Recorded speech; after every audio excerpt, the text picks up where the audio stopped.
possibly because they were been fighting now with Franco, who was with Mussolini, who was with Hitler. Hitler was now bombing the hell out of Germany or Britain on London, and so it was probably a bad look, right? So, but why they destroyed it? So they destroyed everything to do with the General Duffy's side, his brigade, and it's bad. But we do have some British documents because the British were spying on them because we were still kind of like a British Dominion at that time. They kept an eye on us, and they were sending documents over to the Irish government and say, "Oh, we've been looking at the morale, and the morale's very bad." So these guys went out. Various ages said they were. Some believed they were going to a crusade because they've been told they're killing priests, massacring priests, and that's true. About 8,000 priests lost their life in the Spanish Civil War were killed behind the Republican lines, but not necessarily not to do with the Republican government, but by your different militias and your different groups that have now been armed to fight against the nationalists in the coup that had started. This was mid-1930s. 1936. So what happened was the first group of Irish went out, as I say, with General Duffy. We have reports from the British within a couple of weeks, and the reports must have been written by somebody with a military background because they were looking at the military style thing. So what they said was the Irish were not happy with the food. They weren't enjoying the food. Now, the Spanish food at the time would have been a lot of beans and a lot of oil, olive oil. And your generation, my generation, olive oil was something you used to keep in the back of the breast, put in your ear. It wasn't something you ate. But they weren't on beans and olive oil. We were kind of a meat and two veg kind of a nation.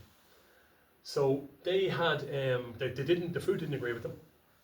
Bit of drinking going on. Again, the Irish wouldn't have had a great history with wine at that stage, right? The Continentals did. They were all drinking it. But back in, you think about the 70s and 80s when people started drinking, Leaf Rummage and Black Tower and Blue Nun, and they thought it was mighty stuff altogether, right? And Le Payat d'Or, all that horrible stuff.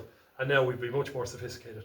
And to some extent, the British would be the same about that at the time. So there was a bit of drinking going on. The British report is that some of these guys were drunks. They said 2 of them were lunatics, right? I don't know how they assess that. They said they were being only issued rations for 700 or 641 men, so there's a bit of a discrepancy there because it was supposed to be 750. And now this was for non-commissioned officers and men, but there wasn't like nearly 90 officers. So somebody was skimming, which isn't unusual, right? Somebody was keeping it back, probably selling it, the local cook was selling it to somebody in town, make a bit more. So they were already having a bit of a problem. So they only saw General Duffy briefly when he got them signed their enlistment papers, and their enlistment papers were entirely in Spanish. And what they signed to, and probably the part they read, they could see the 6 in the 6-month bit. So it said you're signing up for 6 months, or for the duration of the war, whichever is longer. So always remember, if you're signing a military contract, that's what it's going to be, whenever the war is longer. So they didn't realise they were signing in English, but they were in Spanish form. They didn't know what it was, so they'd signed up for that. So the next time they saw General Duffy, they were, as I say, conditions were going downhill fast. They didn't like their training base either. They were issued with uniforms manufactured in Germany to German design, apparently dyed green to give them the green tint, so it's a green thing. They reckon they were very poor quality in the reports, and it's funny because the Germans normally made fairly snappy out uniforms, they were known for that sort of thing. But it was dyed green. Later on it was decided to just give them the Spanish Foreign Legion uniform because they were in the Spanish Foreign Legion initially. So morale wasn't great. They also couldn't march to the music that was being provided by the Spanish bands. So Duffy appealed for somebody to come out and play music. So the St. Mary's pipe band from Dublin came out. Now, they were also known as the St. Mary's anti-communist pipe band in Dublin. So they used to attend all the anti-communist and Christian marches and stuff like that. You're welcome. See you now. They used to attend all those, but they volunteered. 14 of them volunteered to go out. We're lucky. We've actually got some papers here that have never been seen outside of the family before of some of the St. Michael's lads, right? I've been loaned it for the weekend. No even historian has seen this. It's not in any museum. The man's been keeping this family for years, and there's some quite interesting bits. We are looking to get that, so I will look after that. How are you, George? So morale was rock bottom. They brought this band out. This band came out in February 1937, and they brought out another chaplain and 2 nurses. Now the nurses, I kind of understand. There was plenty of Irish priests out in Spain at the time. There was Irish college students playing for priests. And they'd already been communications with priests, it just seemed an odd one. But they came out, and these guys would lead them into battle to an extent, not all the way up, or they would lead them through parades through the town, or to, when any of their men were killed, they would do the service at the funeral for them, right? So, and Spanish were fascinated because they'd never seen a pipe band before. These guys are in kilts, they're swirling, they're banging their drums, they'd never seen the like of it. And there was some reporters, we said not a government air raid over us would get such a reaction as it's getting from the people. However, that was only a slight lift. So what happened, the first battle they were supposed to take part in, they were taking part as a reserve unit in the Battle of Araba. So they should have been just there to plug a gap or to support another unit or maybe take prisoners, right? They weren't there really going into battle. But what happened was they came up against a group from the Canary Islands who were phalangists. They were on Franco's side as well, but they heard somebody speaking English and assumed these guys were from the International Brigade. Now the Spanish weren't silly. They had put liaison officers who spoke Spanish, obviously Spanish guys, and they had put who spoke English to go up and deal with situations like this. The first one went up to speak to them and say, explain the situation. And as he did, he got as far as they are Irish out of his mouth before they shot him dead. So there was a sergeant who the British in their report had described as competent. The only one they described as competent in the report, because they said they're not great soldiers. He ordered his men, he was an advance guard, he ordered his men to open fire. So there was an exchange of fire for about 40 minutes, a little battle, for about 40 minutes or so before they settled it down. Another liaison officer finally worked up the courage to get a white flag and work his way forward and hope he wasn't going to be shot, and settled it all down. At the end of that exchange, 4 Irish were dead. 11 from the Canary Islands were dead, right, in that battle. So it was a blue on blue, as they call it, friendly fire, whatever way you want to describe it. Not a great start. Their next battle, they were left to be shelled in the trenches. Huh? These people going out, were they anti-clerical or were they? These would have been the pro-clerical side, if you like. These would have been on Franco's side. So these would have been the guys thinking. Some of them thought they were out there for a Christian crusade, right? This is what they were being told. Others had other political motivations and stuff like that. It's wide. Nothing is simple in the Spanish Civil War on the politics of it. So they went out anyway, and as I say, their second time they were left to be shelled in trenches for a couple of weeks. Now again, the food still wasn't agreement. They were complaining about the food. They didn't like the food. They were being shelled, and when you're being shelled in the trench, it's very hard. You're not hitting back at the enemy. You can't see the enemy to hit back, so you just feel kind of sorry for yourself. And their morale was plummeting. Their third battle, they were pulled back from the line, and at this point, they discovered that there was shots being fired off every morning near their base. They went down. Someone went down to see what it was the nationalist forces were executing Republican prisoners up against the wall of a graveyard and putting them into the ditch, and this was quite a number. This actually did turn a lot of the guys off too. They didn't seem to, unarmed men being killed didn't seem to be a great thing to them. Their third battle, they were supposed to be a reserve unit again going in to take a village. However, the Moroccan irregularies had got there first, and they had slaughtered everybody that they could get their hands on. So men, women and children. Now their liaison officer, the new liaison officer, went forward to tell them that it wasn't them, it was actually the Reds when they were withdrawing had done that, the government forces. But they had seen some of the guys being massacred themselves, and they could also see that they were wearing government forces uniforms. So they had put 2 and 2 together. They were ordered to go into the line, they were taken back from that line, they were ordered to go into the line the next engagement, and they refused. So the general in charge of the Spanish Foreign Legion, who saw the Spanish Foreign Legion, there wasn't too many foreigners in it, he saw it as an elite unit. Most Spanish soldiers didn't go near it and weren't fighting it, they were fighting in other units. So he saw them as an elite unit, and he wasn't very happy with the Irish in the first place.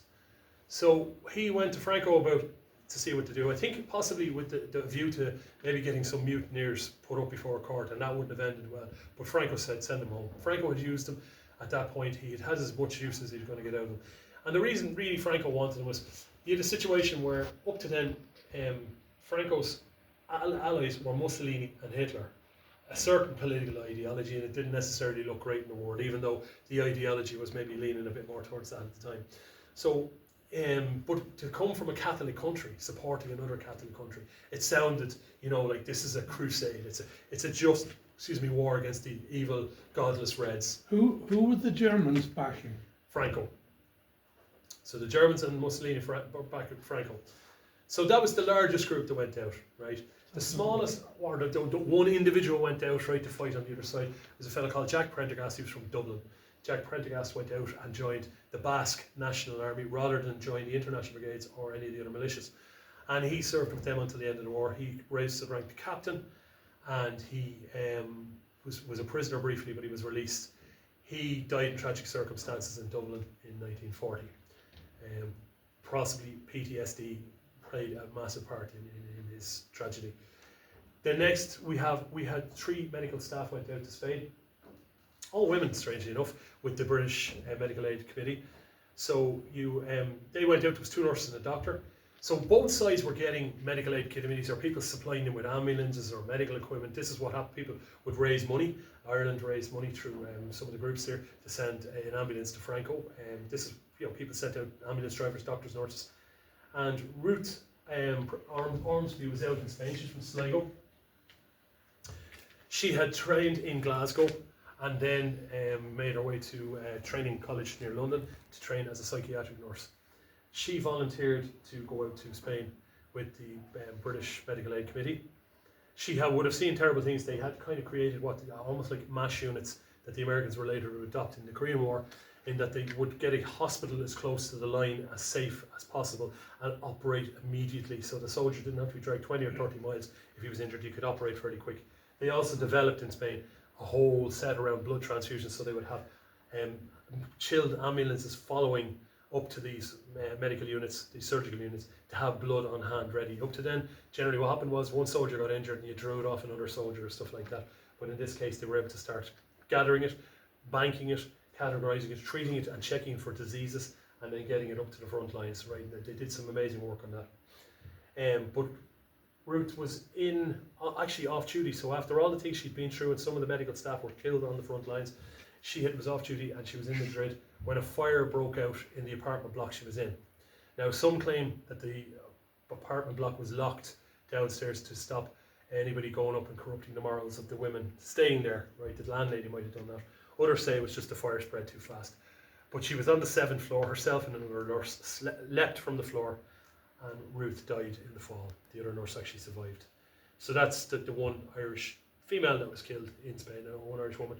And as I say, was medical out there, so she's out there to provide aid, not to even take part in the conflict as such. So the next group is, we had 4 members of the POOM. So there was 4 Irish members of the POOM. Their names are not exactly definitive. The POOM were the Party Obrera Unificación Marxista, which is the Workers' Party of Marxist Unification.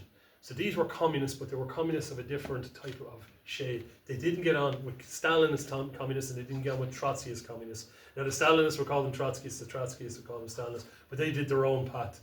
They were an interesting group. George Orwell went out to Spain to fight with the POOM. So members of the British Independent Labour Party, that was split in the Labour Party, these were crowd Independent Labour Party people. They generally, if they went out to fight, and I think about 30 or 40 they went out to fight, they went and joined the POOM militia, so they fought. And George Orwell was there as Arthur Blair.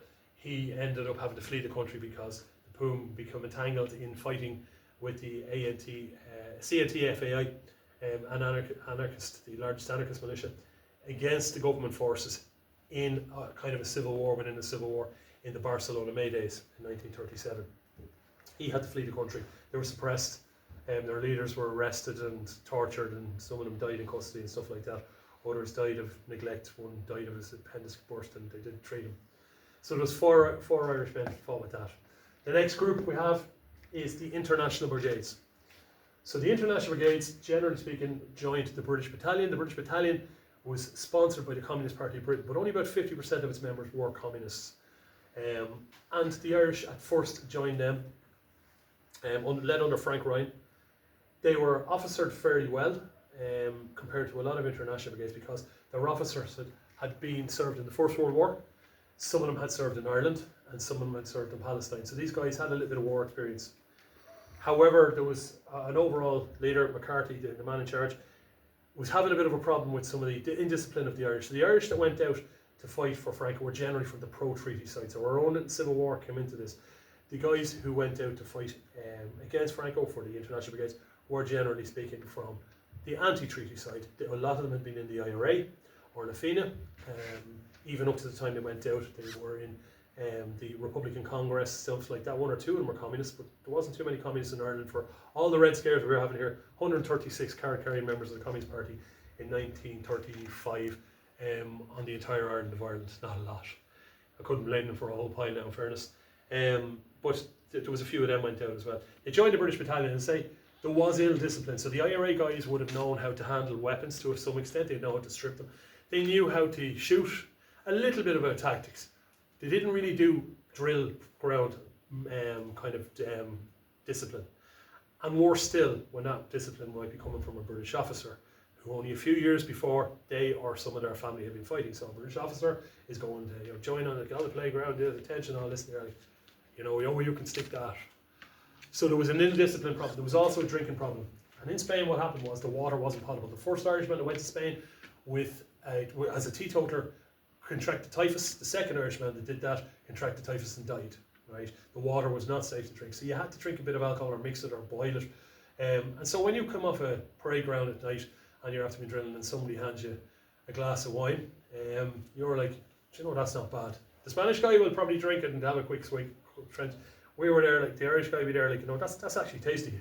I'll have a bit of that. And we'd no real history of wine in this country, neither did the British at that time.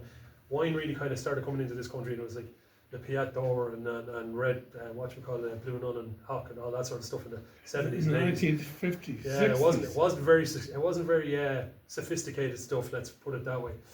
But we're much more sophisticated in our wine drinking now, I think. Whereas the continental Europeans knew how to drink wine. They all drank wine, so they were used to it, right? Your French, your Italians, your Germans, Spanish, they all drink wine, and they drank it regular. So the Irish guy get it. He probably that's okay. Gives a bit another wineskin of that. And they were getting drunk. They wouldn't even have known the strength. The stuff was of dubious strength, dubious quality. So they'd be getting drunk, and this was causing ill discipline as well. So McCarthy had a plan. He was going to try and sort the lads out. Now, despite the name McCarthy being a Cork name, he was a Scot who saw himself more as British than anything. He didn't see himself as a Scot, and he certainly didn't look back to his Irish roots much. He didn't seem to like the Irish too much, and he certainly didn't like the ill discipline problems he was having with them. So what he did was he let it be known that George Nathan, who was one of the British officers, had been an auxiliary in Ireland. So just for you lads, auxiliaries, you've heard of the Black and Tans? Well, the auxiliaries were the officer class of the Black and Tans. So they were another auxiliary police force within the RAC at the time. Now, George Nathan is implicated in carrying out atrocities in Ireland, right? Extrajudicial killings or murders or whatever way you want to put it, right? He had carried them out in Ireland. He was implicated in that.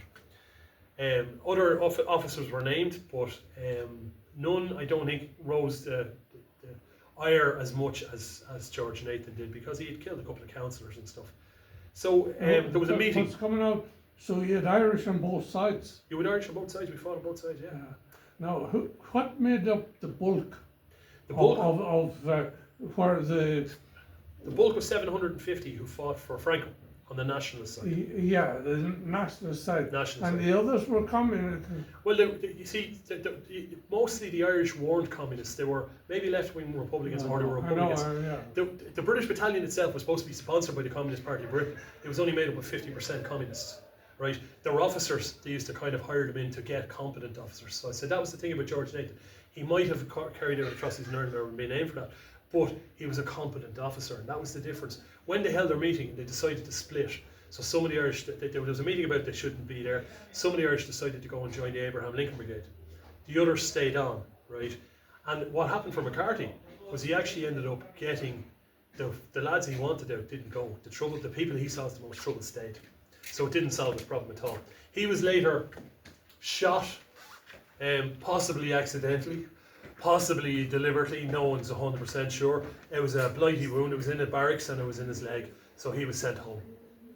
And after that, the British battalion went at their next leader, they settled down greatly, and the Irish, from then on, when they did go to Spain, joined the British battalion, they didn't leave.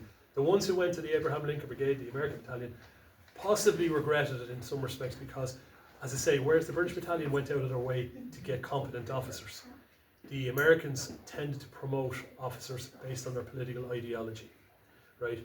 So guys who maybe he was a shop steward could be an officer. Maybe he was a trade union organizer, he could be an officer. Or maybe he was just had the right views and stuff like that. So some of their officers wouldn't have been the best. One of their officers that had the most experience, if you like, was Captain Merriman, who had been he'd been training in as an economist in America, quite a good family, or was well educated. And in college he was working in J.C. Penney's, and he was working in another couple of jobs, and he heard that the Reserve Officer Training Corps paid a few quid a week to join. So he joined that not for anything else but for the money. And he had his Reserve Officer Training Corps, and they used to be decked out in American cavalry outfits. So if you think of John Wayne sort of stuff, right, that's what they were wearing. That was his experience of war, but he was made an officer fairly quick, because he went to Moscow to learn more about communism with a grant from the college. Came straight from Moscow to Spain. A lot of the other Americans didn't, so they weren't necessarily well led. But overall, the international brigades, the attrition rate was massive. There was about 89% casualties in total. They were used to shock troops. They were used to troops to stem the defence or to stem a breach, right? And they were getting slaughtered. They were, took part in most of the major battles in Spain. At the Battle of Jarama, the British battalion, with including the Irish, had approximately 481, and by the end of the battle, 3 days, they had 400 were casualties of one way or another, or missing. So 81 were considered unscathed. Now, if you round it up to 500 and you say, out of 500, and there's every 4 down, and I'm the one left standing, I'm not unscathed, I'm probably now suffering from post-traumatic stress, wondering what I've just seen, my comrades dropping around me, and wondering when the next bullet's going to hit me. Massacred. And they had serious problems in logistics. Say, the arms supplies for the government came from, there was a moratorium. There was supposed to be a blockade on Spain, so nobody would get weapons. But the Italians sent 75,000 troops and as many weapons as they could on planes. The Germans sent loads of weapons, and they learned their tactics of blitzkrieg in Spain. You have the 88mm flat gun down there, brought to Spain. The idea is it's for anti-aircraft work. Somebody had the bright idea, do you know what, I'd be good against a tank? And then on, they were said, yeah, it's great against tanks.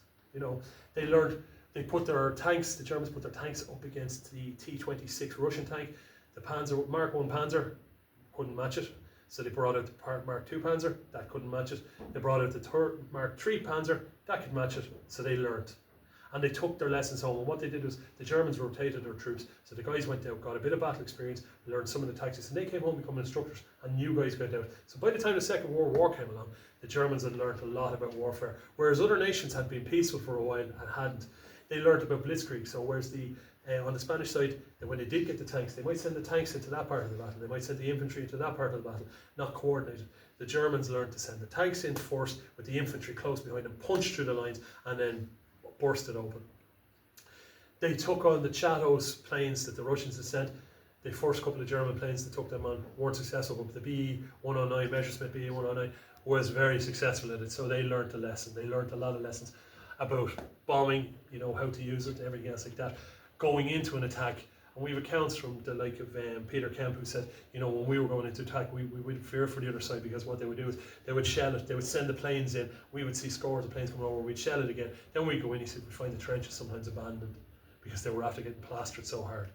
He said he was thankful they didn't get under it. And at one point, in a friendly fire incident, his crowd did get bombed by them, and they were trying to explain to them, you're in the wrong spot. That sort of stuff happens in war. So the only governments to supply them was the Mexican government supplied them with weapons left over from the Mexican Civil War. So some of these were weapons that were 30, 40, 50 years old. Some of them were more dangerous to the user than the other person you were trying to shoot.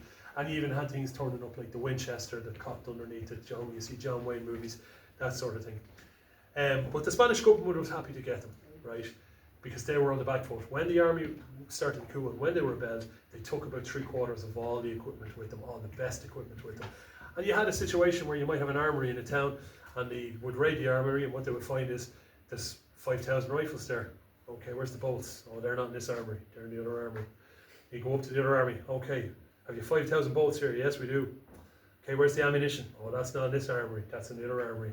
It was a whole trek to get them. And then once the militias got armed, they wanted to kind of draw Spain into, or draw it into their way of thinking, right? So different militias had different ideas about that. So they ended up, the Republican government fighting on several fronts. Now the other person to support the Republican government was Stalin. Now Stalin didn't want revolutions breaking out in Spain because he was hoping to keep the British and the French on side, because he feared a war with Hitler was inevitable, right? Which it was. He supplied them with weapons, but he took all of the Spanish gold reserves up to the Spanish Civil War. Spain had the 4th largest gold reserve in the war, or in the world. After the war, they didn't. It was all gone. They took it, and he supplied them with some weapons. He supplied them with some good weapons, some good tanks, but he also supplied them with rubbish too. He could clear out depots that he had stuff lying out in the First World War, and he did that. So some weapons turned up in Spain that were way, way old from there as well. And he did that. He was only interested in going. By about 1938, he lost all interest. And so he left him to it. The International Brigades were stood down in 1938 then, so they had a big march and a parade, and they were thanked for being there. And they were told that they'd done such a wonderful job in Spain, and that the world would remember them. They'd always be welcome back. They would be if Franco hadn't won. And the idea of this was to send the International Brigades home and say to the world, this non-intervention pact is not working. And what we have is we've got one side getting arms from the Germans and the Italians, and the other side are not. So can we level this up? It didn't work. The Spanish government held on to about 6 months before the Second World War broke out. They were hoping to hold on longer because they thought if the Second World War broke out, Hitler would be the enemy. Franco would go with Hitler, and the Allies might actually liberate them. The killing didn't stop, however, after Franco won the war. He had about 138 concentration camps opened up around the country. So if somebody got blamed for being an anarchist or socialist or trade unionist, Freemason, or a whole pile of other things, right? If you was accused of that, you could go to a camp. And your neighbours might, say that to somebody in authority because they wanted your land, or they didn't want to get blamed themselves, right? They didn't want somebody pointing the finger at me, so better I point the finger at you first and, get away with it, and, hopefully you don't get a chance pointing the finger at me. So the killing really didn't stop until the end of the Second World War. At that stage, Franco was a bit fearful, because he had tried to side with both sides in some respect. He called himself a non-belligerent, but the British, for instance, knew that if they dropped the body off Spain with false plans for an invasion, it was absolutely guaranteed it was going to be handed to the Germans, as it was.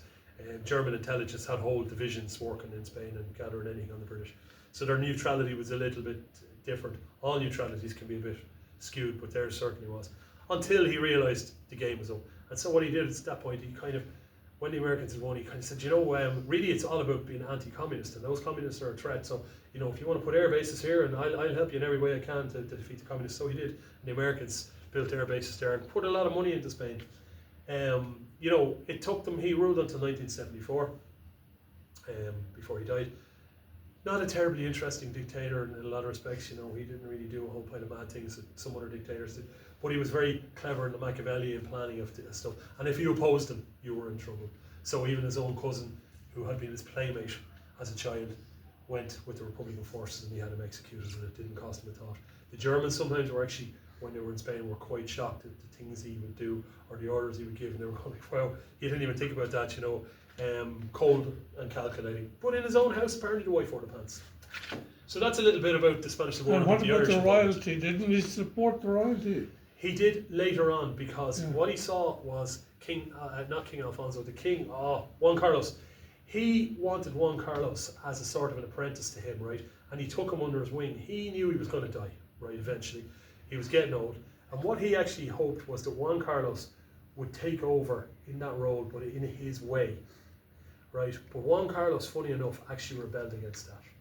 So when he died, Juan Carlos went a bit more liberal. So what happened was some of the generals decided, right, coup time again, and they charged into the parliament with guns to try and launch another coup. That didn't actually last too long, but that's in your lifetime or my lifetime. That. And Juan Carlos went crooked then, didn't he? He did, yeah. Money. Yeah, be careful. There's a video there. I'm not saying he's crooked. I just I think he's left Spain now, hasn't he? But he didn't. He actually went very liberal, and he didn't do what Franco wanted him to do. So that was a bit of a shock. Now Franco was dead, but it was a bit of a shock to some of Franco's supporters. And there are a lot of Franco supporters in Spain to this day, and people who would say he was a great leader. And very traditionalist. To say very traditionalist, he didn't really do women. He didn't do a lot of alcohol. He didn't do drugs. A lot of these guys, when you hear them around the world, Mussolini, every day Mussolini got up, looked in the mirror and said, "I'm the best thing I'm going to see today." Because he loved himself. These guys were interesting. Franco, not terribly interesting, to be honest. He liked deep sea fishing. But he was Machiavellian in his planning. But in his own house, apparently the wife wore the pants. I remember we used to go to Spain a lot, but in the 1990s, there was this busload of women, older women. Yes. And we inquired, just curiosity, Franco's widows. that they were looked after well into modern times. Some were looked after, and others were, if you were anyway considered teachers were considered on a bad list who, they could go to camps too because they were too liberal. All sorts of strange stuff. He kind of said literacy was set back in Spain after the war by Franco's rule. It took a while for it to come back, Didn't like academics. Huh? Didn't like academics, I suppose. He didn't like academics. No, they were too clever or whatever. But Yeah. they actually set themselves, because teachers could be branded, you see, as a bit liberal, and Think too they much. they'd be more left-wing leaning and stuff like that. Educated. The women in the POOM and the CNT-FAI fought militias on the front line until the Republican government finally said, look, enough of the women on the front lines. So they were quite strong women there. They all had to, go back to more or less traditionalist roles after the war when Franco won. It's claimed that in some areas that attendance at church before the war in some areas would have been down as low as 20%. After the war, it was around the 85-90% because you didn't want to be named as somebody who didn't go to church. His corpse was